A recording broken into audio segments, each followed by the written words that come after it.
Mother's Day. Happy Mother's Yes, Day. happy Why Mother's don't I have a Day. wine? You I need. know, If I could pour your wine through the It is camera, I late for would. you, do. though. It's like, what? Yeah, It's 9:00. late.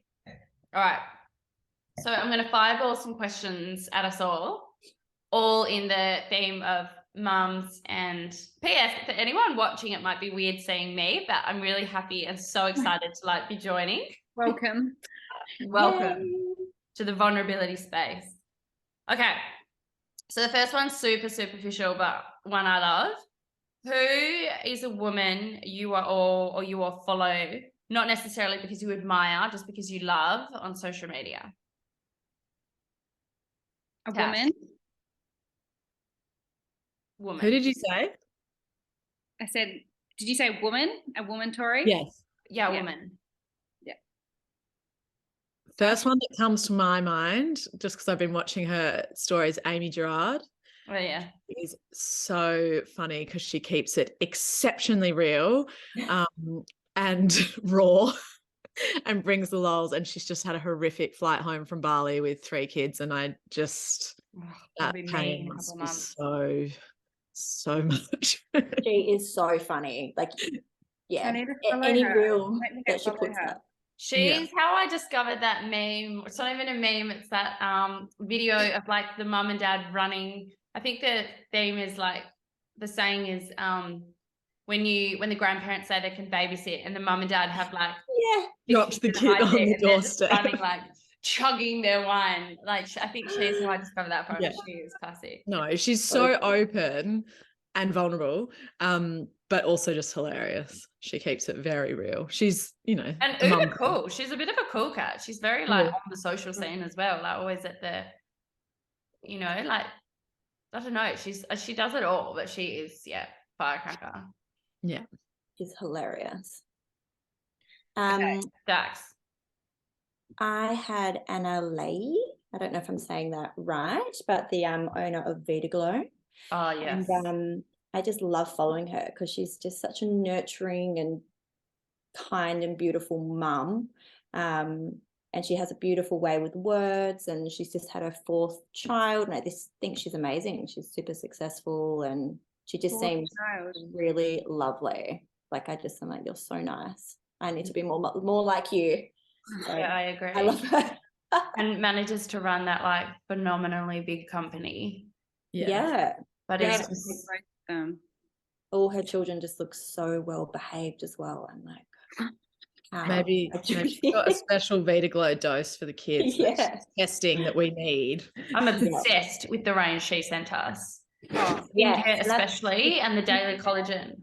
That's why I started following her. The hydrating serum. Yeah. The serum moisturizer. It's the moisturizer for me. It's so rich on my skin. So rich. Yeah. It's the only moisturizer after getting out of the pool that I'll put on, and it doesn't sink in. It's a slow absorption, so I can feel it and see it on my skin, because everything else just gets sucked in, and it's gone. That is buttery goodness. She's got beautiful products for sure. Yeah, she is a stunner. She was also so, I don't know what it was when she was pregnant. She literally glowed. Oh, that doesn't Yeah, of course, made her glow, but wow, incredible. I need to follow her. Yeah, I don't actually follow her. Okay, Bridge. I don't think I have one particular influencer. I would say that I really enjoy more than anything is my friends and people I know that are mums, and watching them, and whether that's a working mum or a stay-at-home mum, I admire all of them really, and I enjoy watching them and how everyone's so different and how they're bringing up their kids and how beautiful the families are. So I would say there's no one particular influencer. I think my friends, my mum friends. Yeah, I love that. That's really nice. I do get I must say it is. I find it really, funny. Some people's perspective, like yours, Bridge, is funny. Like it sort of it gives such a like bright look on it. And especially how you love coming home and when they're asleep you go in and give them a kiss. I think that is so nice. I would never do that because the fear of waking them up and then having them That's why I again. don't go in and do it to Marley, because she'll wake up. But Yeah. like Hendrix is dead Yes, asleep. I'm so like that with Alfie, but Hazel, I won't even freaking like go near the door. Oh yeah, Yeah. just too afraid. But like I remember when Marley was littler and her dancing and you would put it up and oh my God, it would make my day. Yeah, she was a little character. Now she doesn't really like the phone in her face. And I think everyone thinks they favor Hendrix because he's always on my social media and not her. But a lot of the time she's like, no, mummy. Grown out of it. Zimmy's exactly the same. She goes, I don't want photos. No, she gets stop taking photos of me. fine. Whereas Easton will perform for the camera. Oh my gosh, so cute. Mine is a newbie. I've just Tash, you follow her as well because it comes up. But Jessie Bush, who's oh my God, it's mainly she's a mum, but she's a Kiwi that lives in London and she's got this blog and it's fashion, you know, beauty, everything else like cooking, home lifestyle, whatever. She just has this most divine style in that I feel like her wardrobe is insane, but I don't know, there's something like old worldy about her. I kind of get you vibes off her, Tash. Like she's very like layered and everything's like mustards and greens and she's so trendy. That she's weather. very cool. Yeah. Yeah, I've Used become to be very We the obsessed People with her. style. She's gorgeous. Yeah. And my other one, just for the lols, is Big Time Adulting. Do you guys follow her, the American? No, I do. Oh my, who finishes all her things with and get yourself a snack. Yes, I follow her. I actually just posted one of her. Oh my God, she makes Will things and I yesterday. laugh. Yeah, Like that funny. Jamie, is it pikelets? I get such a lol. Yes. Yes, I feel hilarious. like, oh my God, I feel like he's in our house. All his jokes are so relevant to Will and I. It's ridiculous. Luke's like, I think his wife is you. Like, yeah. So good. Oh God. I always think that like if the wife is privy to him doing it, like surely she is now. Yeah. You'd have to be. Obviously. I'm trying to Google her, like Jamie Parker's wife. Yeah. I'm so curious. Oh, they're funny. Okay. All right. So other than family and friends, if you could choose any woman on this planet, who would you wine and dine and pick apart their brain? You just have one night. I'll kick off. Mine would be without a doubt Reese Witherspoon. I would be so curious about That's a very good everything one. she's created, how she finds her books, the whole trajectory of her career, like everything. I just think she's amazing, from books to films to just like, you know, her life, her family life. It's, I don't know. Have you always loved her films? No, I never really I was a Legally Blonde fan, I guess. But that's like all I really watched. I fell in love with her when she did Big Little Lies, I think. Yes. I just thought that was so well curated. I just loved the music. But I was just like, wow, out of all the books, how did you stumble across that? And how did you decide to make a series? And it's so good. Like how, you know? And then she's done it. She keeps on doing it and, you know, championing books, female writers, and it's just out of all the books out there, like how I guess what she picks, we all just think great because she's done it. It's hard to, I don't know. Yeah. And they've all really resonated with women, the stories as well. Yeah. She seems so bubbly as well and happy, and you're like, oh, I just want to hang out with her. Her vibe is so good. She's got such a high energy. Agree. Okay, Bridge. Who did Oh, yeah, go Bridge. I found this one really hard. But I admire Zoe Foster Blake. That was mine. Oh, was it? Yeah. I just think she's an amazing entrepreneur and mum, and how she's managed everything and how she's grown herself into something pretty huge, but still keeping that mum something that's really important to, you know, bringing up her children, like trying to balance it all. Like I'd love to figure that out. So Jack, you with me? Yeah, I'm with you. Yeah, she just seems, She's so successful. She's done so well, but she still seems like she's just so down to earth, and she really, again, it's like another really nurturing mother, and family time is just so important to them. And they just look like such a beautiful family. You're just kind of like, how do you do it all? And like, she doesn't let any of it get to her head, and she just seems like an amazing person. I would love to take her out for dinner. And my hat goes off to the mums that sit there and bake the birthday cakes. Oh my gosh.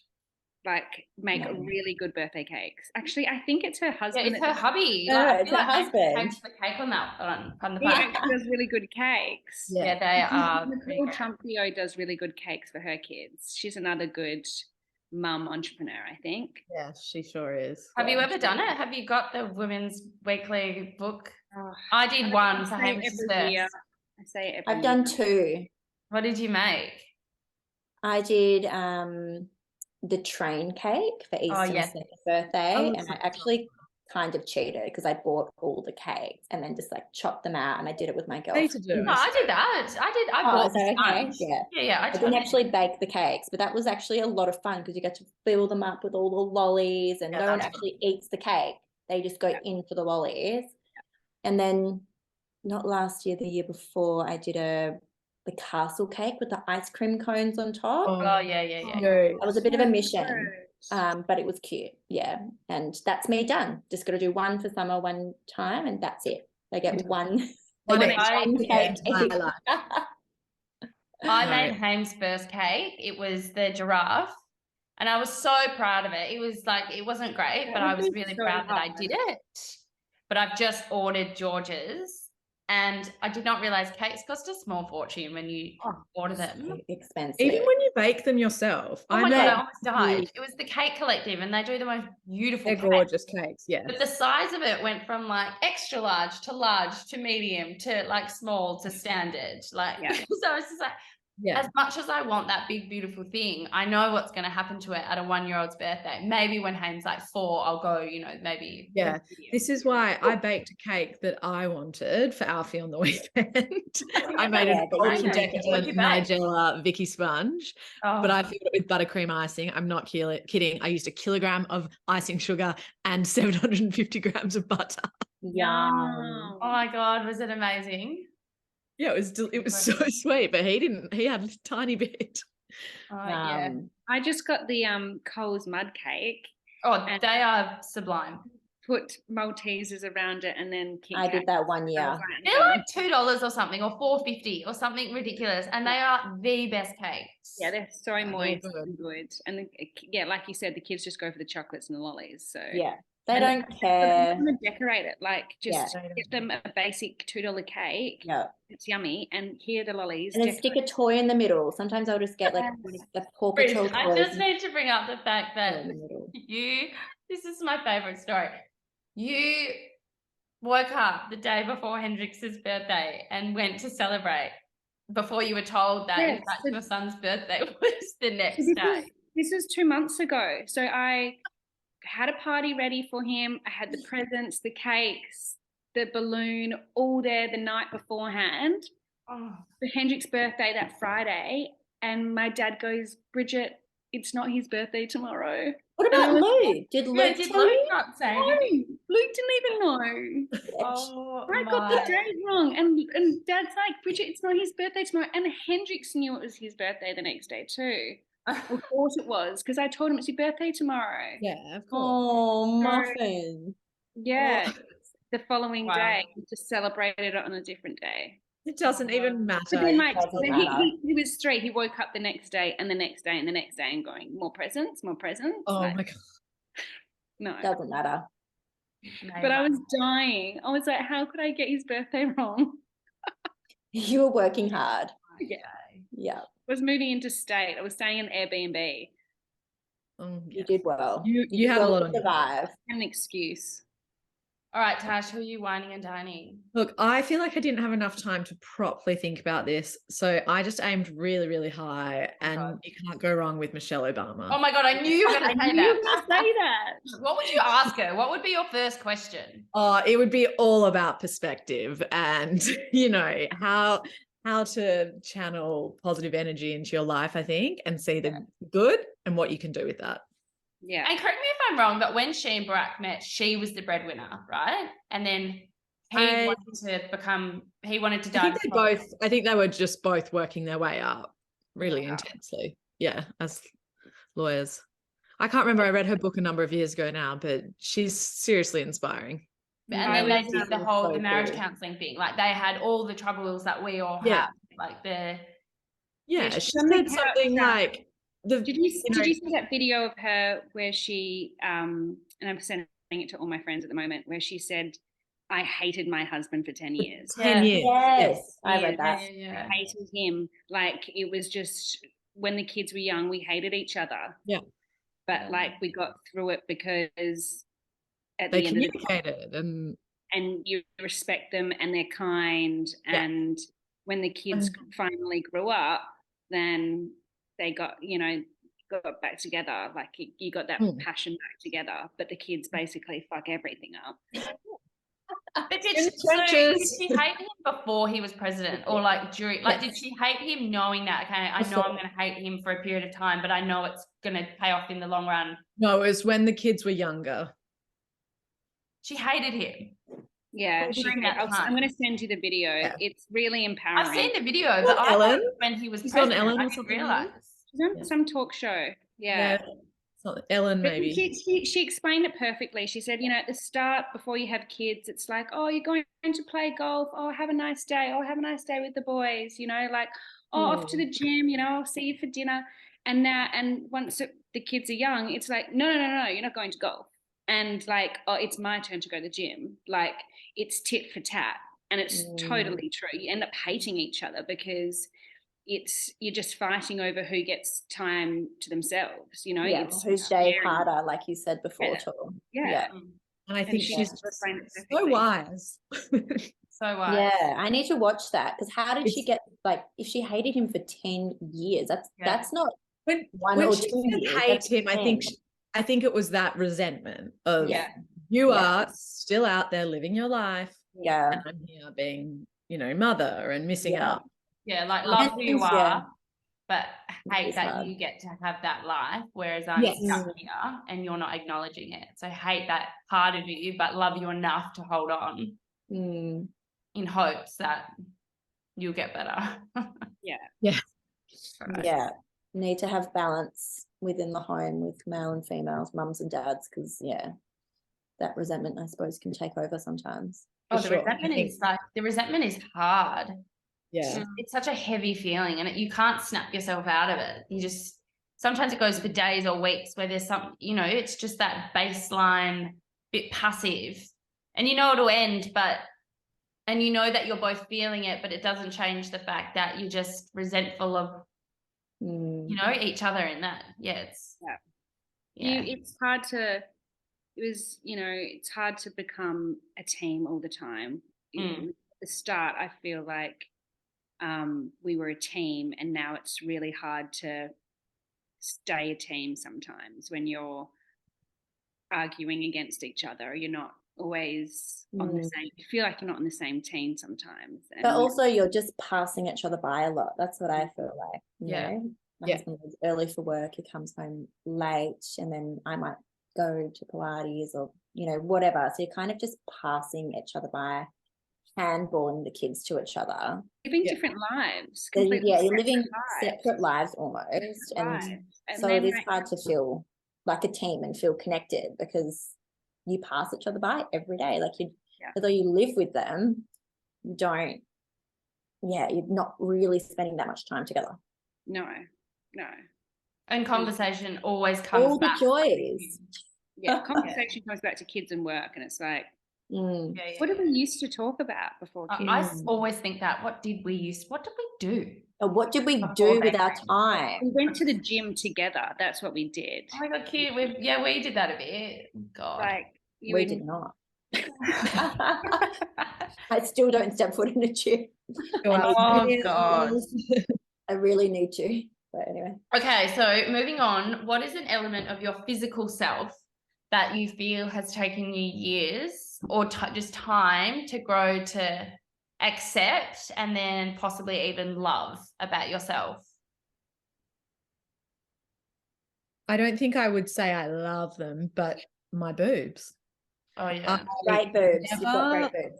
Yeah, you do have great boobs. I never loved my boobs. Like I got stretch marks really early in puberty on them because they just went from nothing to something, not even big boobs, but they just were there. And I just never felt, oh, I'm not a boob girl, like whatever.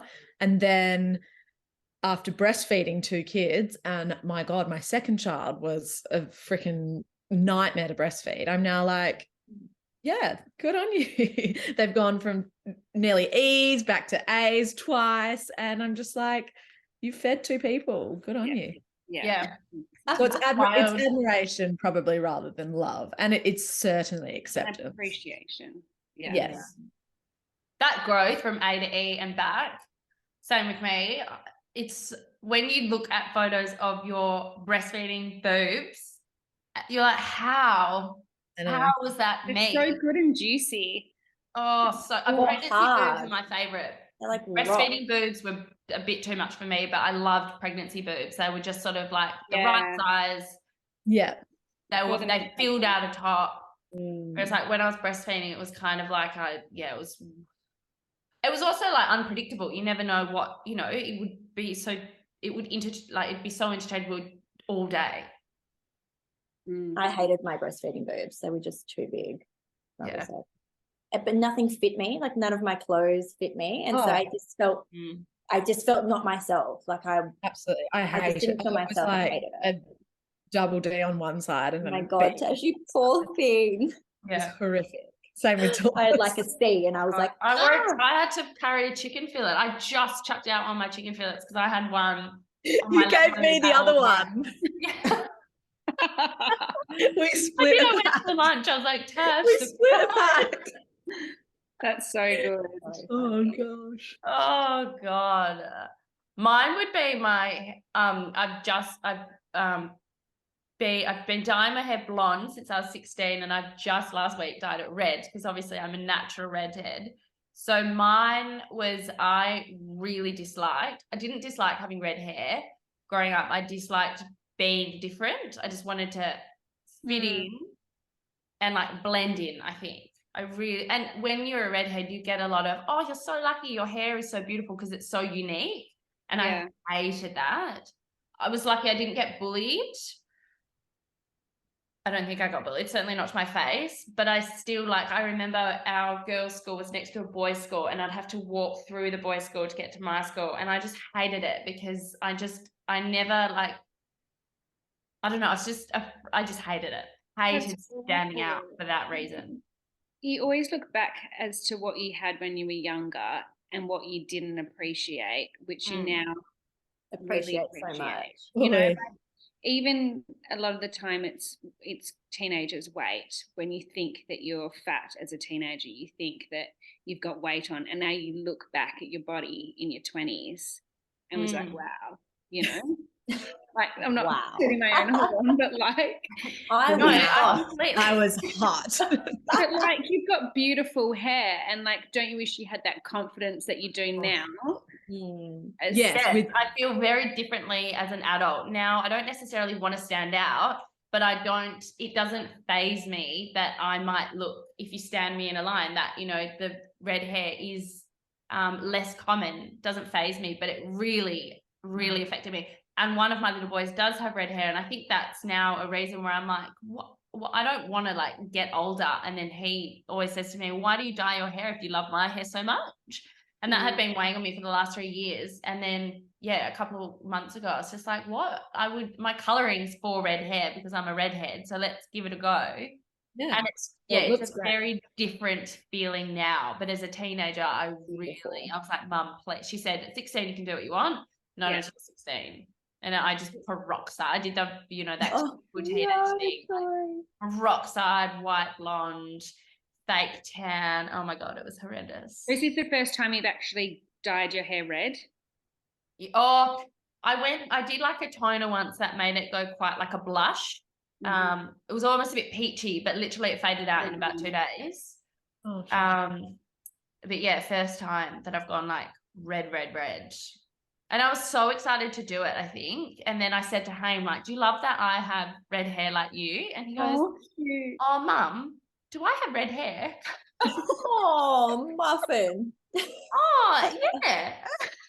Did I not That's tell you? so sweet. That's so cute. And he goes, well, do you like it? I was like, yeah, of course I like it. Oh, You're my that's muse. so cute. You're my muse. Cute. Absolutely, you're my muse. Love that. Okay, Dax. Was yours boobs as well? No, mine wasn't boobs, although it could have been. Mine was actually my height. I was always yeah, I'm not super tall now, like I'm 5'9", but when I was in high school, I was so gangly. And I suppose I am still gangly, actually. Like I have super long limbs, long legs, long arms, and I was always super slim in my younger years, not so much after 3 babies.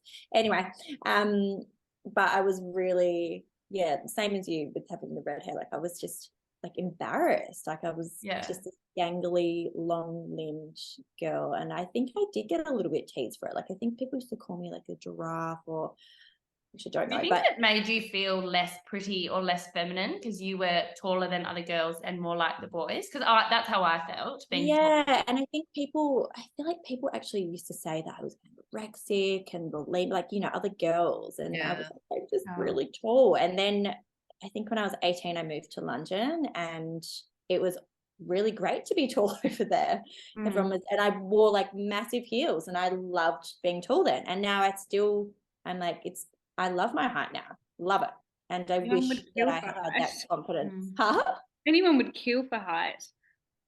It's funny now. I'm super appreciative that I have height, and back then I hated it. And I remember my dad always being like, sit up straight, Dakota, sit up straight, because I think I used to hunch over, not even knowing that I was doing it, but because I just didn't want to be so tall and like this gangly, long-limbed.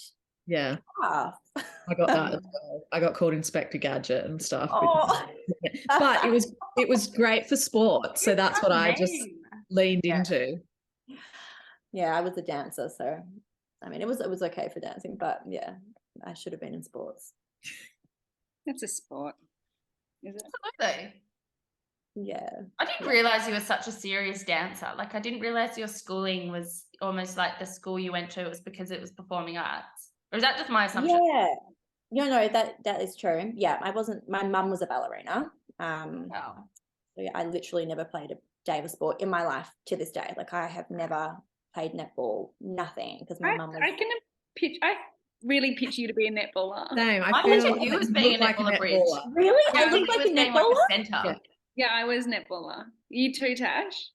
I was defense, but you would have been center or attack, surely, Bridget. I was defense. I was feisty. Ooh. I was short and feisty. Had to keep cutting my nails. This is why I didn't play the netball. feisty side. Hey, I remember the feisty side on the netball court. Yeah, but yeah, and a center. Yeah. Yeah, Dax, I could see you as like a shooter for sure. Yeah, for sure. No. Oh my God, I dislike netball. I have always been tall, so I was always put in the A's for basketball, volleyball, netball. I do not have a competitive bone in my body, nor do I have much coordination with balls and just in teams. And my best friend, also always in the A's, was the opposite, just like naturally bad at sport. And I used to hate it. Like when they used to put the teams out, I would be crossing my fingers like, please put me in the B's or the C's or the D's. A every time. And I just felt like I let the team down every time. It was like the goal of the game was just don't pass it to Tor.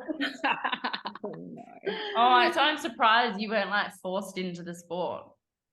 Yeah. Well. Never. So yeah, it was a gangly dancer over here. High Bridge. Mine has always been my stomach. I think. Yeah, it's the one place that I put on weight, like from a teenager, I guess.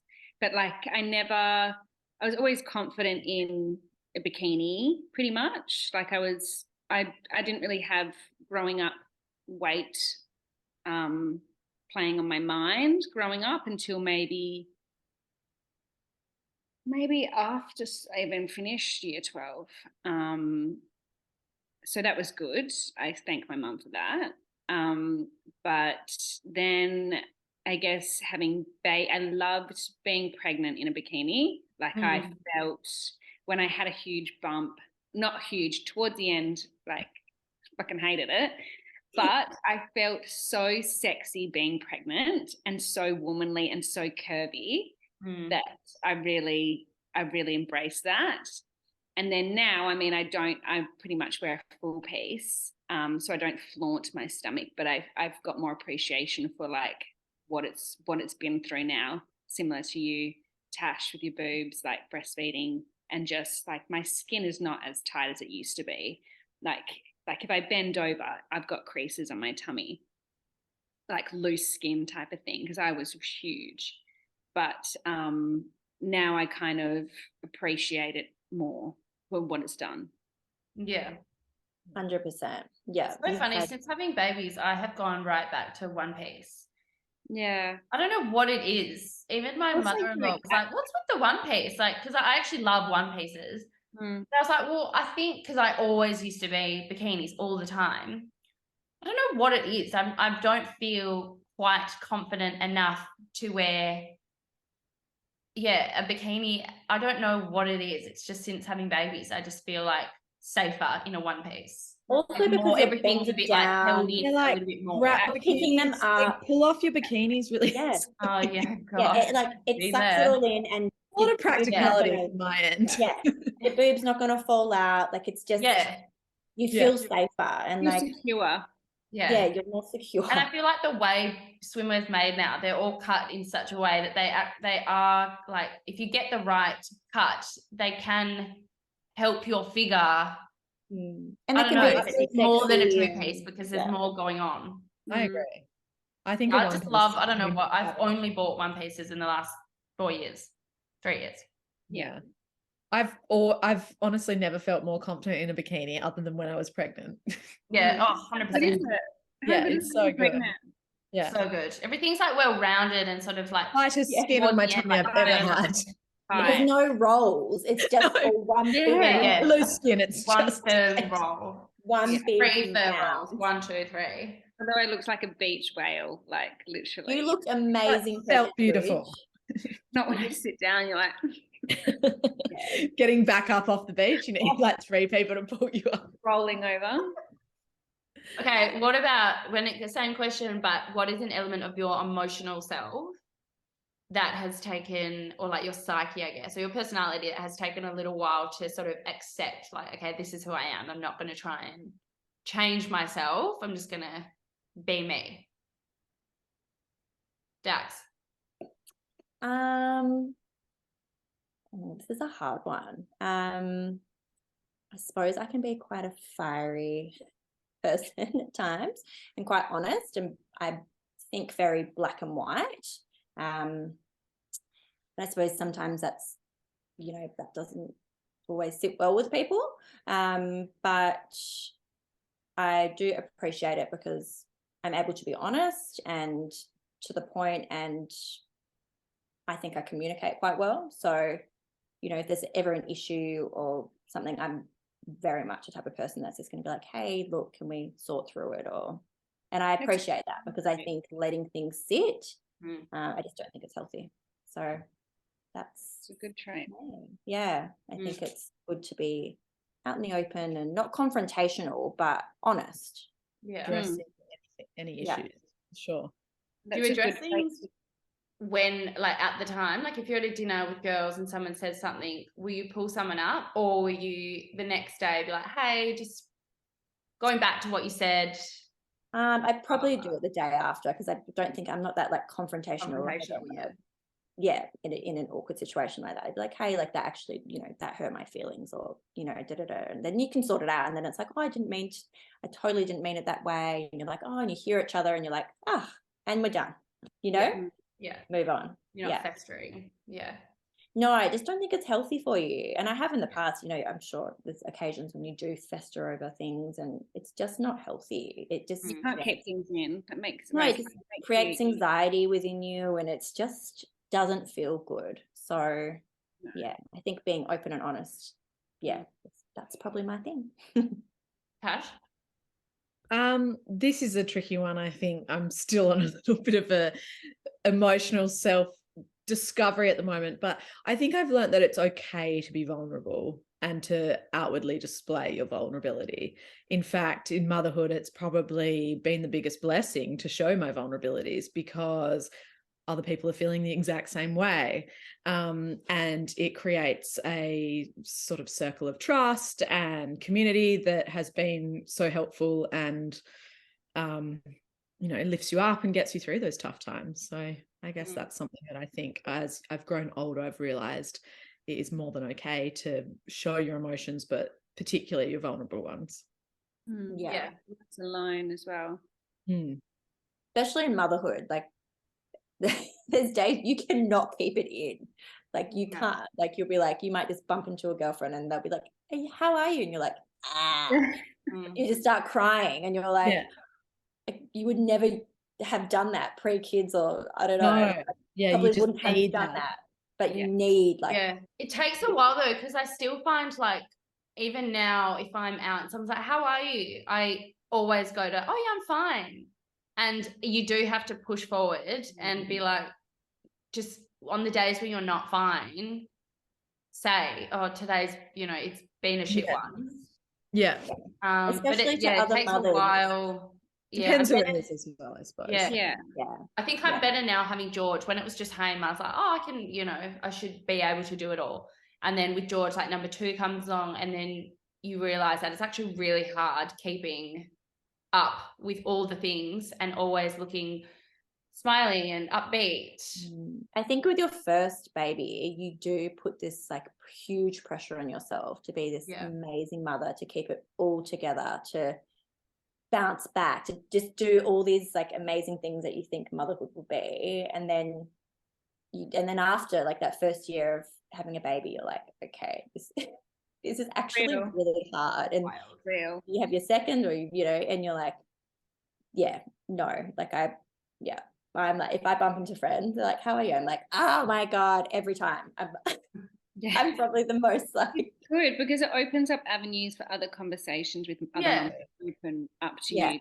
And it might be that other mum might be the mum that's like, I'm fine all the time. And that hearing another mum say, makes them feel they can. Yes. They're like, okay, I can open up to this person. Yeah. Like it's been a shocker, definitely. you don't have to hold it together. Absolutely. I'm fine kind of person. And not until I saw others admit their struggles for the day, which was sometimes, really not the biggest struggles, but it really affected their day. And I was like, oh, same, same. Why am I saying fine? Like, you start to give yourself permission. I actually am allowed to not complain or like vent, just sort of, you're allowed to do that. It doesn't make you it doesn't change your character. Just you're allowed to say you've had a shit day. Yeah. And hopefully opening up this conversation for those first time mums, because it's becoming more and more spoken about. Like hopefully those first time mums, they don't feel like they have to keep it all together as much, or be this like perfect mum, wife at home, like for that, for 6 months or a year, however long they're taking off. Like it is freaking hard, like especially going from 0 to 1, like the biggest change in your life ever. 0 to 1 for sure, the hardest. So absolutely. Bridge? Mine I would say is self-love, which I've discovered probably the last 8 months. It's very different to self-care. Like self-care, it's easy to go to Pilates, it's easy to go for a walk, to have time out, but like to really love yourself is just totally different. And being able to be alone in your thoughts is something I'm still kind of struggling with, because I've either busy, I'm working, or I've got music in my ears and my mind is just going tick, tick, tick, tick, tick. But then when you just stop and have time out and actually enjoy being on your own, or like I'm enjoying the last 8 months, I've really enjoyed my own time, but to accept things that maybe have happened in your life, or maybe things that you're not happy with, within yourself that you've done, or I think it's kind of self-love is very different to any other self-care that you do to look after yourself. And I'm kind of separating that and learning to, I've never had an issue with confidence or self-esteem, but just going through all your traumas and all your issues and like unpacking everything and accepting the way you are, that's kind of like self-love. Yeah. So that's the journey that I've been on the last 8 months. Yeah, it was a funny one, I guess. Do you like being by yourself, or do you prefer to be within company or busy? I think I prefer to be, like, I think I love going to the beach by myself or going for a walk by myself or going to exercise myself, but I'm always doing something. I think if I was at home by myself, you know, like I just went to Melbourne and for the weekend, and I was really looking forward to having an apartment by myself, to see my brother and sister. And then on the Saturday night, I was like chilling with my brother and his wife and his kids. And I was like, I don't want to go back to that apartment by myself. Like, I'm around his family, and I ended up sleeping in my nephew's bed and he slept somewhere else. And I was surrounded by Spider-Man and Hulk.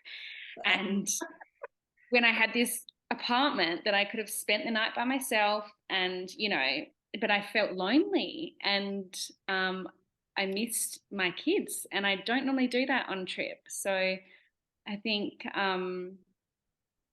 yeah, I don't know. I'm just like, I think if my house was empty, I would be lonely. And that's like, I don't know if that's a good thing or a bad thing. Like, it would take some getting used to if I didn't have my kids around every weekend, or if I was by myself. I'm sure, like, you know, Tash, you've gone through a lot of learning to be by yourself, and like that takes time to like love your own company again when you're so used to having kids around. Oh, like, yeah, massive work in progress. Yeah. So I think to learn to love yourself, you got to learn to like be by yourself and be in your own head and enjoy your own company. So yeah, it's a journey. Oh yeah, absolutely. What's yours, Tori? Mine's the opposite of yours, Dax. Mine would be, I'm not a fighter, and not like I don't mean that in a negative way, but I've always been a people pleaser and struggled with that because I watch strong people and I'm like, wow, like they get to the bottom of things really quickly, or they're really assertive, or they're really honest. And I think that's really amazing. And then I think, why am I so like,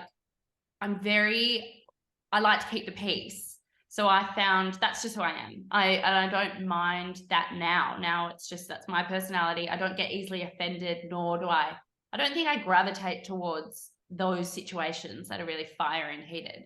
But for so long, I thought I need to stand up for myself. Like, I need to be able to meet that person at their level of assertiveness. And I think at the end of the day, you deal with problems and you get to the bottom of things in your own way and at your own pace and in your own tone. And I've just learned over the years in work, relationships, friendships, life, there isn't one way to get to the bottom of an issue. Everyone does it their own way. And I still would, not in a negative way, I'd definitely say I'm sort of a bit of a people pleaser, peacekeeper, but I don't see that as a downfall anymore. That's just my character. That's who you are. Yeah, but yeah, it does take, like you were saying, Bridge, it's a work in progress, and it's sort of, it's hard because you're always trying to maybe not force yourself, but really direct your mind to, okay, Bridge, this is just you and I, like, how are you? Like, what do you think? It's the same. Like, I see a situation, it's like, get fiery, Tori, say what you really think. And I'm like, well, if I'm not saying it, then maybe I don't, maybe I don't need to say it.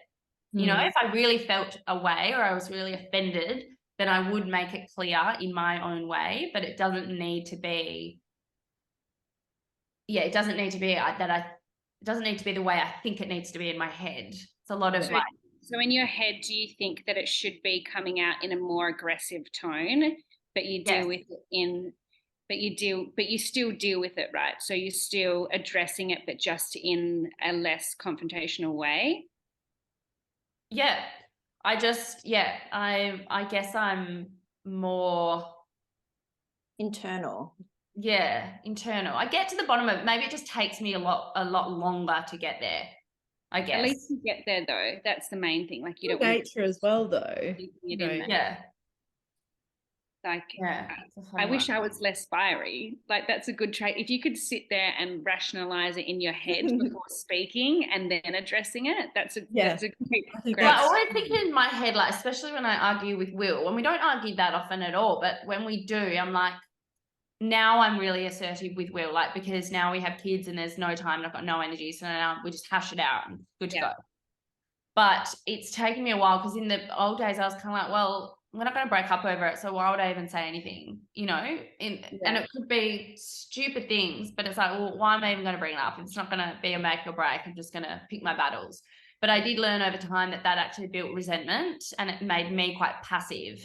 So like that passive aggression made it uncomfortable for him, and he was kind of like, if you've got a problem, just say it.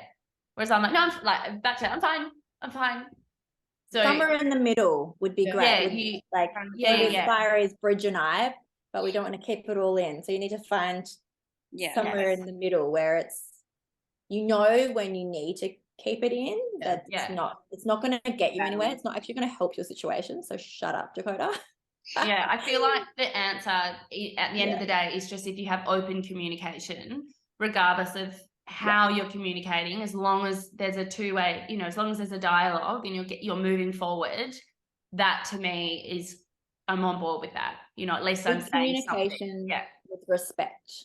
Yeah. Communication is key. As soon as that breaks down, it's so hard for the other person, because how are you ever gonna, you know, like, so I did, especially with Will again, I sort of started to see his side and I'm like, I'm actually making it harder for him because he can feel the tension, but I'm not saying it. So it's not really helping anyone.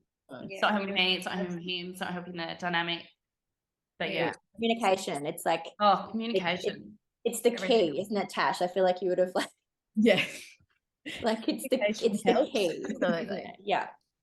Okay, so the next one is just for gags, but who is your celebrity hall pass? This took me so long. Oh, it took me 2 seconds. Oh my God, Bridge, as well. 2 seconds. Hardy. Who's that? Like Max. And the guy in Spider-Man. Not Spider-Man, Batman, right? He Venom. But you can't even see his face. I want to Google this. Yeah. Okay, let me just show you. I can't. I feel like I'm thinking of the wrong person. No, he's Bane. Real bad boy. Bane. Wait, what's his name? Tom Hardy. Some old guy. He is good looking. Some old guy. And he's a Tom, right? Yeah. Oh, this one's hot. Yes, bad boy. Can I show you what came up before? No. I just have to share this. Oh my God, Dad. He's like 80. No thanks. Oh God. What's his name? Okay, who's yours now? Because I've known yours in the past and I have not been impressed. So please tell me. Okay, mine's okay. I feel like you're referring to either. Is it Keanu Reeves? Yes. Oh, guys, in Speed. No. Oh my God, Keanu Reeves at one point. I think it's his personality. Like personality. Not now. Now he's kind of off with the fairies. Have you seen his 80-year-old girlfriend? I have. I feel like I was on a stalk. He's got a real hard life though, and he's so humble. Like he still catches the train, the subway. Yes, sure, but he's not my hall pass. No, not. Is it still I need to Google his girlfriend. Speaking of oldies, though, did you hear that Robert De Niro at 79 had his 7th baby? Yes. My favorite is that he has an 11-year-old called Helen. I just think that's so fabulous. But his oldest child is 51. So he's got a 51-year-old and a newborn. Whoa. Well, This I don't That's know. insane. Why would That's why? sad. Whose is your Child's hall not known pass? him for very long. Yeah, Who's your whole whole pass? Me? No, Tori, is that yours? Is that your answer? Oh no, mine. Oh, also Mars Teller, which I do not think is going to float your boat, Tash, at all. But it's definitely his personality. I don't know any of these people. I need to write them down. I'll flick them through to you for sure. No, Hey, Dax, who's yours? Not Miles Is it Teller. Channing? I feel like yours is going to be. Is it Channing? Oh Tatum? no, mine is like really not Mine amazing. is honestly, I don't need a Amazing. pass, but honestly, I've been looking for Brad Pitt for years. Yes, that was mine. Oh my In, god, I love in his that. That's Ocean's such a era, classic. honestly. No, He's in Benjamin timeless. Button. He's still In Benjamin Button when he's riding that motorbike. Yes, he's and still also the so gorgeous in that his GQ 50s. shoot a couple of years ago. Oh, so good. Yeah, that was mine. Mine was Brad Okay, Pitt. here's a fun fact. I'll fight you for him, Tot. When you know how like men, so back when I used to manage male models, the oldies, like older than sort of 45 and now sort of going grey, they were the money makers. They earn all the money. Anyway, I started to research like why do they get better looking with age, like more chiseled, whereas women like tend to go the other way, like they sag. yeah, like we just. But a big part of it is because they produce naturally more oil. So the quality of their skin, that like juiciness and the health of their skin is a lot to do with the fact that from an early age, they produce more sebum in their skin. Crazy. Did you say semen?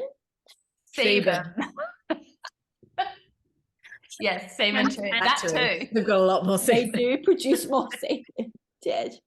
Oh my So God. should we wear so much face oil to Well, I become mean, they say oil is so great for the skin. juicier with age? Hydrated. Which, less yeah, wrinkles. hydration. Yeah. Always. Because they do. I call them the old man swag. Well, you know, like, oh, he's an old man swag, or like they're grey and they're so hot. Yeah. Like, I just don't think I'm going to be so hot when I'm grey. No. Interesting. Don't take too soon. You never know. Okay. You guys are finding this one really hard. The film you can't wait to watch with your daughter. Whereas, I'll just say it. Mine's Father of the Bride Part 2 with Diane Keaton. Great movie. Well, what I love about it is... I haven't watched Part 2. I don't think I've seen Oh my God. Part 2... I feel like I've only seen the first movie, but... Yeah, I've seen Part 1. Oh, guys, you've got to go back and watch it. It's so basically Diane Keaton's the mum and then the daughter, I don't know who she is, but anyway, the daughter is pregnant. So she comes home, she's like, Mum and Dad, I'm pregnant. And the first one's obviously when she gets married and it's happy days. And Diane Keaton and, what's his name? Steve Martin are kind of processing it and they're finding it a bit hard. End up having sex. Diane Keaton falls pregnant. So mum and daughter are pregnant at the same time. I've seen it. I haven't seen that, but I want to watch it. Oh my God, it's so comical. Too. Because it's so, imagine being pregnant with your mum. There's so much gritty awkwardness to it. So much awkwardness. And almost like, if mum felt pregnant when I was pregnant, I would sort of be like, really? I'd be like, it's not your time. This is my time. Yes. So it's not right. Oh, and they end up like going to labour at the same time. You've got to watch it. Of course they do. It's so I fantastic. think I've seen it. Yeah. This is really funny. My mum's partner is 13 years younger than her. They've been together since I was 16. So when I was 16, my mum was, how old was my mum? She's 26 years older than me. Can someone do the math? 32. Oh, there we go. Whoa. No. She was older than, no, when I was when you were 16, 42. 42. 50. Yeah, so she's still really young. So when I was 16, she was 42 and she started dating Steve, her still partner. He was 29. Wow. Is that wild? Yeah. And well, now we're on the other side of 30. Yes, it is wild. Yeah. Wow. Yeah. And so he would like come to my house and he was 29 years old. Did you And have the I feel hot like room at one point? No. Because that's a situation if you walked into a restaurant with him and your mum, people would be like, oh, is he naturally think he was with you, not her? Nothing to do. I was still probably too young. But I was still too young. I did look 16 at 16, but I remember freaking out. And actually, because a few years later, I lost my younger sister, and I was like, oh my God, my mum could have another baby. Like, it actually played on my mind. I was like, not that I was having a baby anytime soon, but I was like, oh my God, if my mum has, I feel like she like mentioned it once or twice, you know, like. I just Did got he never go on to have children then? Pardon? So he never had children? No. And so my kids are like his kids. Like, he is by far the most really favorite nice. person in their lives. Cute. They love him more than they love us. And yeah, so no, he never had kids, but he didn't want them. Where did they meet? So my mum's a dancer, and he's a musician, and he made the music. My mum has a business as well, and so he made the music for this business, and that's how they met. Oh, And cute. yeah, but he was 29. Isn't that just wild? Yeah. Like, it blows my mind. And he came home to a 16-year-old me, like crazy, Yeah, good on him. 16-year-old daughter. Feisty 16-year-old. Yes, like bad age. And then also my younger sister, who was disabled and 12, 10, no, 8. So a 16-year-old me and a disabled 8-year-old daughter, and he stuck Wow. around, which is wild. And they're still together. Goes to him. That's Yeah. Good guy. That is so nice. Anyway, That's true love. Yes, that is. yeah. Okay, so none of you have movies that you just can't Well, wait. I mean, nothing particularly special. I'm pretty excited to move past the Disney movies. I love Disney, but Frozen has had its time. Oh God, yeah. I'd like to go back old school, like The Parent Trap or something, and I still think I'm a few years off that. I'm still in that. I'm in that phase, and it's so good. Yes. The Parent Trap, and what did we do the other day? The Borrowers. Oh my God, the Soul People. Yeah. Oh my God, I loved the Burrows. Like the Sandlot Kids and Yes. I reckon and stuff. Bridesmaids is hilarious. Yes, yes. that is hilarious. You know what? I'd probably watch it with Marley now, though. Yeah, I need to go back and watch that. I haven't watched it in forever. So good. So good. Okay. A question you were nervous about your son asking you one day. P.S. I love that I was so excited to answer. I'm the only one of the 4 of us who doesn't actually have a daughter. So I need to borrow one of yours to watch this movie with. But anyway, a question you're nervous about your son one day asking you because you're not sure how to answer, or you just don't want to answer.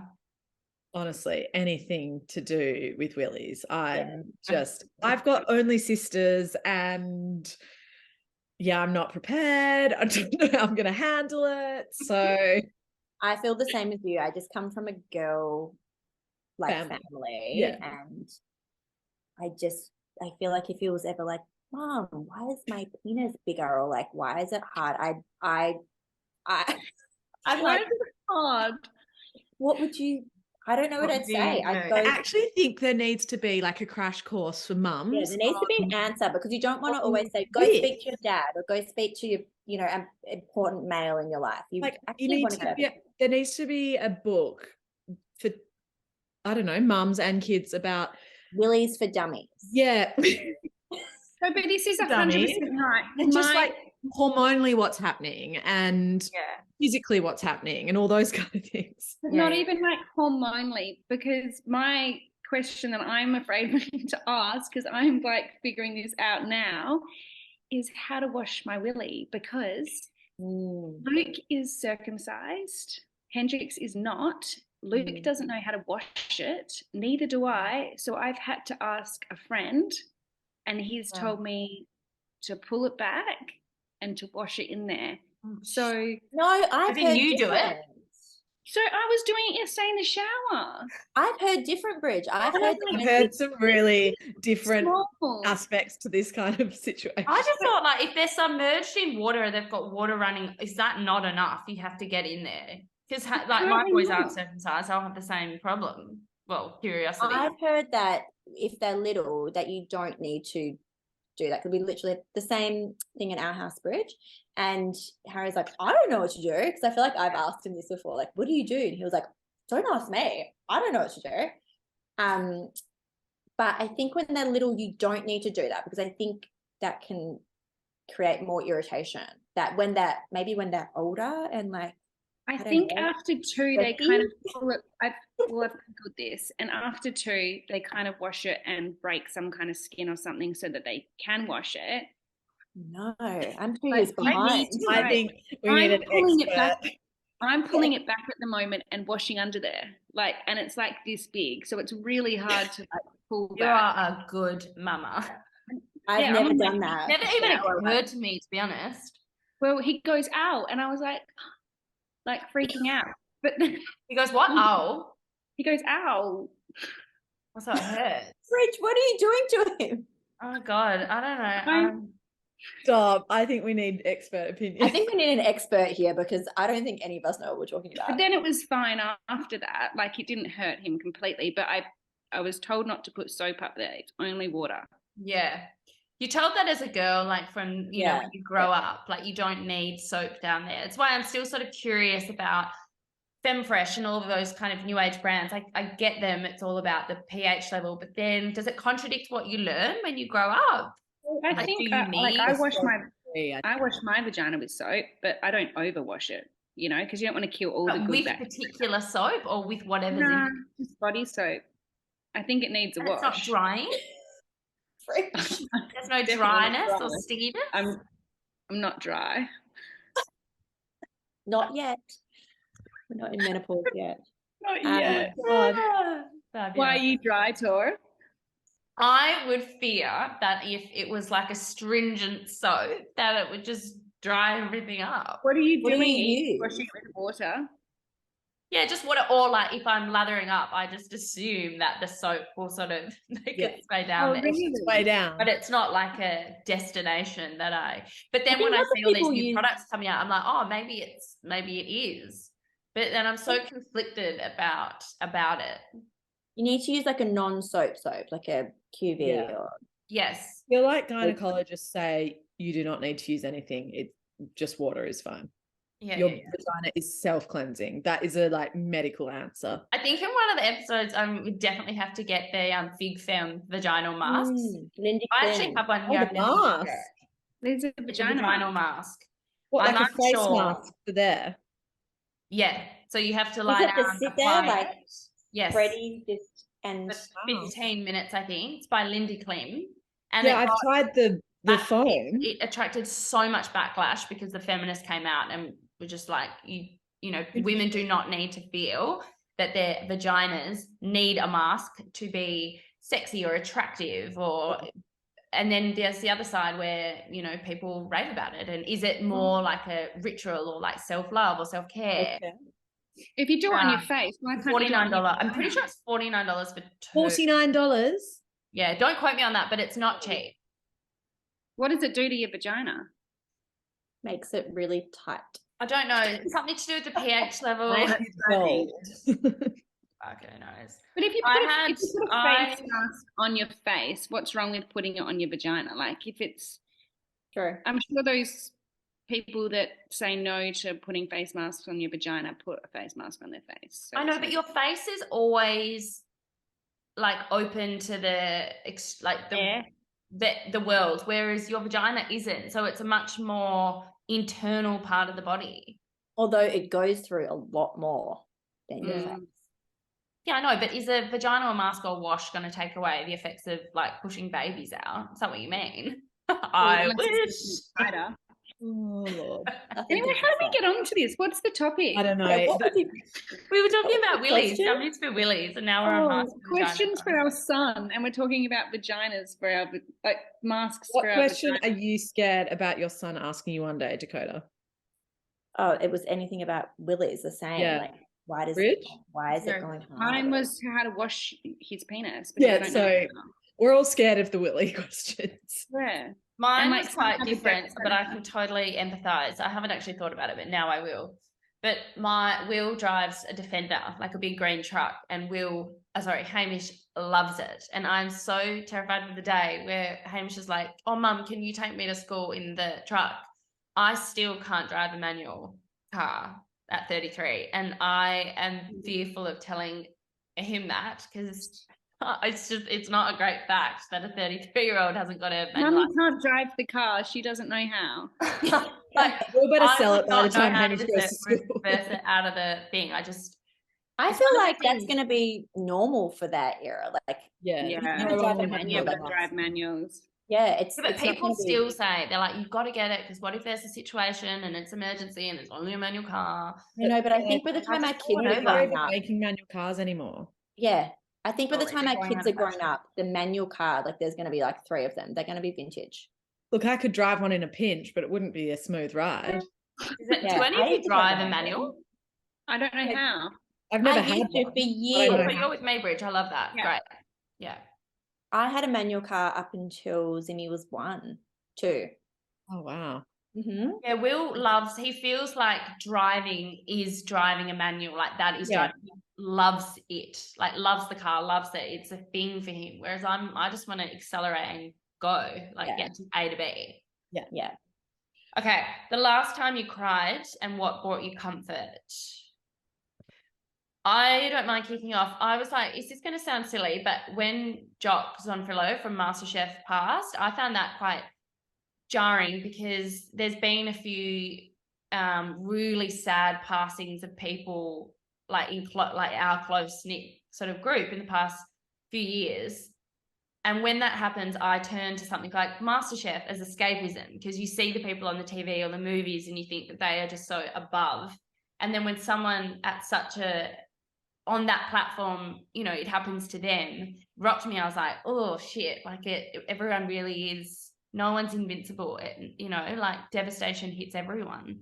So that's the last time I cried. Yeah. I haven't cried Mine, a heap, but You have or haven't? I haven't in the last couple of months. And almost to the point that it's an issue. But I jarred my knee on the washing machine door that was open on Monday night, and I fell to the floor, like the pain. I was in agony, and Hazel was sitting at the kitchen bench drawing, and I was curled up crying, and she was like, "Mummy, stop, what's happened? You're making me feel sad." And I was like, I'm in so much pain right now, I cannot even function. And she got herself off the stool, which she can't usually do by herself, and brought me a wipe and said, I hope this makes you feel better. You can wipe away your tears. Oh my God. And that's what brought me the comfort. Like, it was a physical pain, but was your knee okay? it was fine. It was one of those like so painful at the time, and then it was jarred, and then it just passed. Oh my gosh. You do not need a sprained knee at the moment. Okay, Bridge. Mine's more emotional than yours. Like, Okay. how deep are we going to get here? As deep as whatever made you cry. Well, I'm crying every day at the moment because I'm starting a dating app and I'm listening to love songs and movies, so that's always emotional. But this week I was on the bus to work writing Luke a letter, telling him, and it made me cry because I was listening to our wedding song while I was writing it, and telling him that I had changed from the person he met when I was 26, when I was a girl, to now the woman that I am after having children, and how my needs have changed, what I want in relationship has changed, my perspective on life has changed after having children. It's been like since you're in your 20s to your 30s, it's a lot. So I wrote him a letter and I told him all that. So I was crying. Did he give him a letter? Yeah. And were you in the room when he read it, or did he read it in his own time? I gave it to him the next morning in his own time to read. I put it into a little paper airplane and gave it to him. Boy, Mum. It was a lot more to the letter, but I would think it was a realization as to like how much you change as a mum, or as a person. Like I was literally a girl. I felt like a girl when I was pregnant with Marley, and now I'm a woman, and I've just changed so much. And obviously everyone in 10 years, everyone's a different person from their 20s to their 30s. So it's just, working. Is this part of your self-love? Yeah, my journey. That's so nice though. Because that's actually quite brave to put that down on paper, because you are like, you're being more than vulnerable. You're potentially, you're showing him how you're like your internal you. You're giving him, like a very raw insight. Yeah, I think you can express yourself by writing letters. So that was my little teary moment. Okay. Being Mother's Day, we'll finish off. What do you most admire about your own mama? Guys, you forgot me. Oh my God, sorry, Dax. Okay, mine is not as deep as Bridges. Anyway, hello, hi. Gangly one over here. I'm glad you're firing. You brought that up. Yeah. Easton, it was like just 2 nights ago, was just being crazy at bedtime, as he is, and he grabbed Harry had just walked in the door, and so the kids started going extra mental, and he grabbed a floaty, like a blown up floaty that was on the floor, and like smashed me in the head. Hey, No, it's like a blown up device, but it was like scratched the side of my face, and it was at like 6:30, and I was just like breaking point anyway. Yes, as we are every day.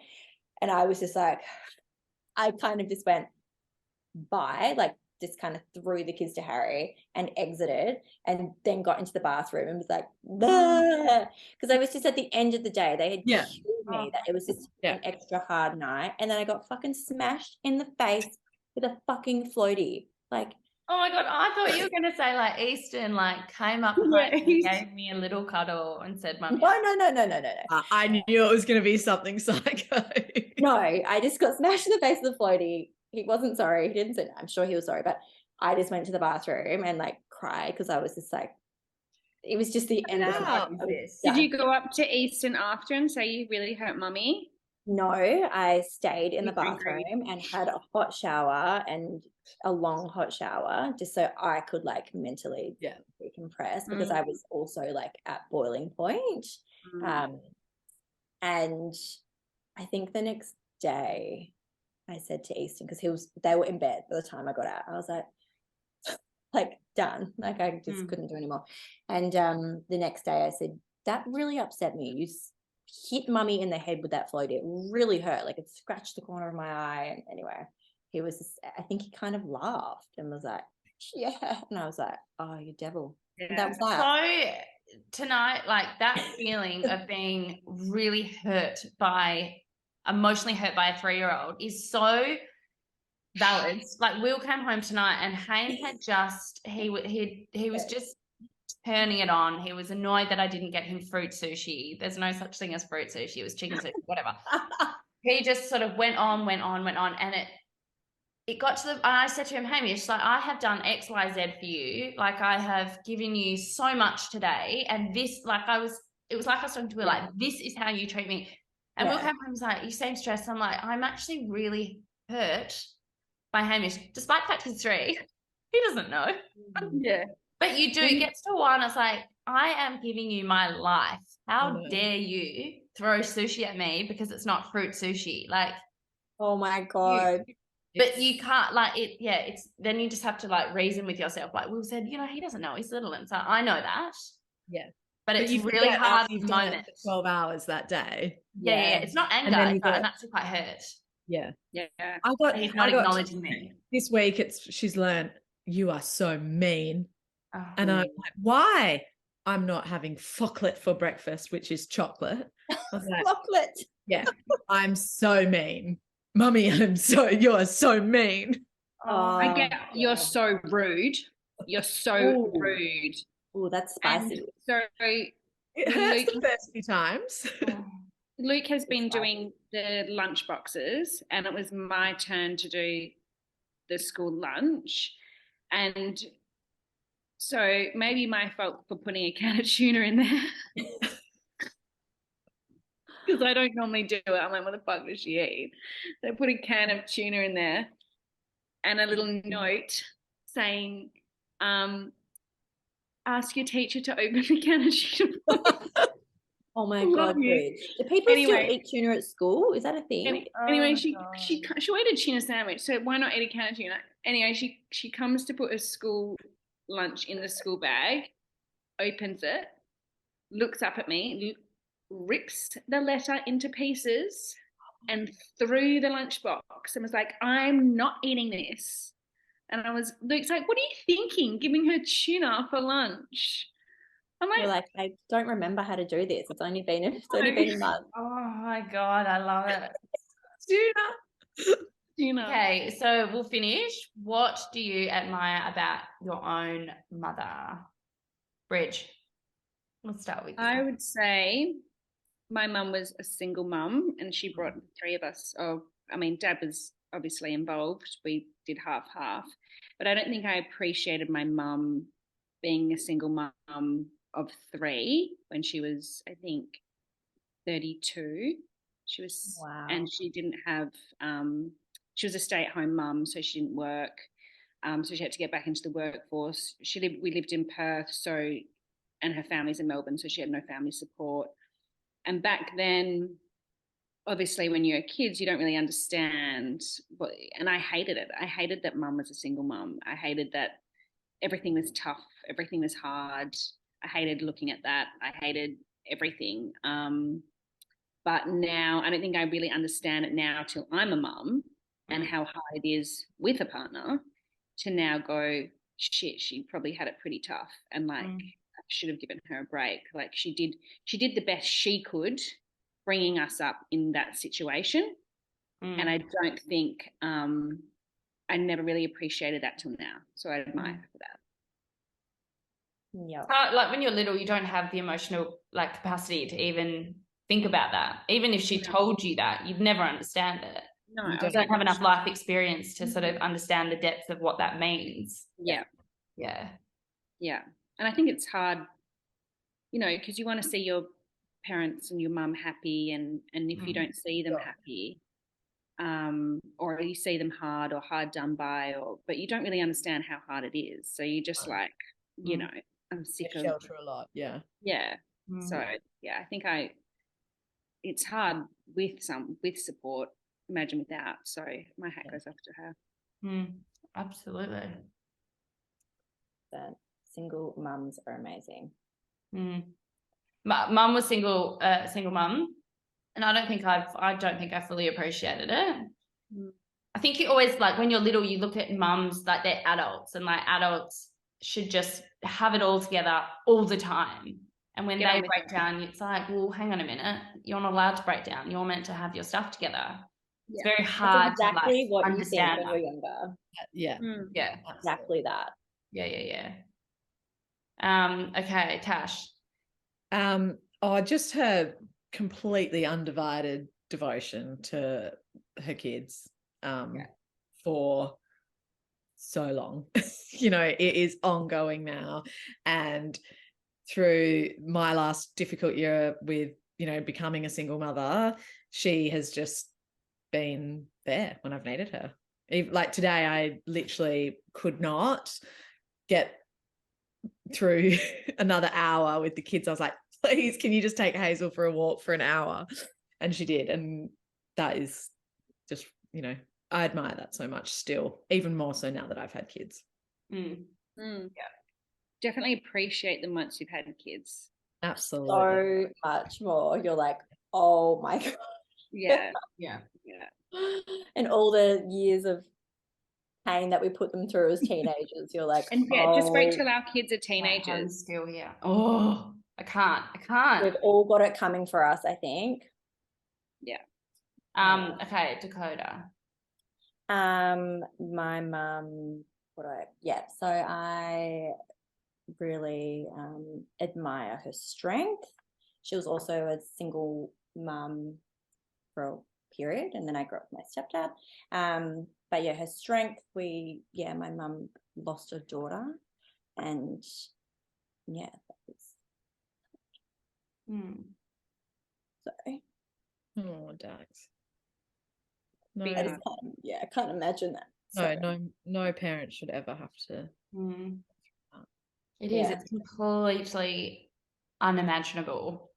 Once you have your own kids, you're just like, oh my God, how did you get through that? Like, how did you keep living? Or wanting to how did be you here every actually day? get through that? I think until I had Zimmy, I was just kind of like, wow. I think I was 20, so still young and just naive, and so I really admire her strength and just determination. She then changed careers and studied, and she's just found love, which is so nice. Yes, found a man 13 years younger than her. You don't appreciate your mum, I don't think, until you grow up, and especially when you have your own children. You're like, wow, how did you get through those tough times? Or and it's that, like you said, you were 20 and you always expect your parents to just have their shit together and to cope and to be fine, and they can't fall apart because they've got to look after you. And it's that admiration that they did hold it together when they went through difficult times as well, that I think is huge. Just thinking like how when they go through such deep sadness or trauma, or their life is flipped up, like how did you then continue to cook us dinner or bear with us when we whinged about having to go to bed? Like, how did you not crack it and literally leave and not return? Like, it is remarkable. That's strength. Different breed. We are. Huge. And hopefully our kids grow up thinking the same thing, like, not that we've all got issues or haven't all been hard done by, but just appreciate. They're not going to appreciate it till they have kids too. But mums just get on with it. Women just get on with it. Women that is exactly you have to keep on going, and that's what I think. Tash, you can probably, you probably understand this. It's like you've been through the hardest year of your life, but you haven't really been able to stop and take that in. You just have to keep on going because you've got two little people to look after and to love and to keep a happy face on, so they feel loved and which has its positives and pros and cons to that, but they are a huge distraction. You don't have a choice. You just keep going. And also, when you're going through a hard time, sometimes you just want that cuddle from them because it's just this innocent. Innocence. And they just say, "Love you, mummy," and it just makes everything better. It just brings you back down to earth, I think. As much as we're always complaining and saying how hard it is, because we all have shit days, because sometimes it's just this is the best thing in earth, and you don't have those moments every day, and you don't have them all the time. And then they're going to grow up soon, and you won't have that, so you have to cherish it's so fleeting. Oh my goodness. Scary. Yeah, I think through COVID, not that anyone in WA suffered lockdowns like the rest of the world did, but being able to having little kids in the house in a time when the world was so different, and being able to look at the world through their eyes and do a puzzle or just completely reduce yourself to the moment, and that pure innocent was the best thing in the whole wide world. Is all to sit down and all they could see is their colored pencils and their crayons, and that their biggest issue was, where's the blue one? That it's wow, what a beautiful existence. I'm just gonna meet you there, and not escape the world, but certainly escape it for this period of time. And I think that's such a gift. Yeah, so nice. What's yours, Tori? Mine would be, I'm still waiting for mum to say, and I don't think any of us really complain, but we vent and we have a laugh it's hard, relationships hard, kids, blah blah. And I'm still waiting for her to say, oh come on, Tors, I did it, we all do it, it's not that hard. And she's never said that. She's always empathized. She comes over in the morning and shit's everywhere, or she'll never sort of look at me and be like, oh come on, it can't be that bad. She's always on my team, looking at it oh yeah, it is hard. You've got two little people needing all the time. You never get to sit still. You've got your relationship, you've got work, you've got social things. It's hard, And I love how she always meets me there, and she never says like, it's, you know, I did it, you know, everyone does it, get on with it. I love that, you know, there's no like judgment, or it's just that full that pure acknowledgement, because only other women know what that sacrifice is, like putting yourself second at all times when you got little kids. So I love that, how it's just like that full appreciation, and this is hard. She still remembers. She still remembers how hard it is. That's so nice. Yeah. Well, happy Mother's Day, everybody. I know we just lost bridge. That was such good timing. All right. Well, happy Mother's Day. Thank you for joining. Nice to spend the night with you. And I'll see you on the couch next time when we've got all the glitz and glam back. But it was nice. Night, girls. Night.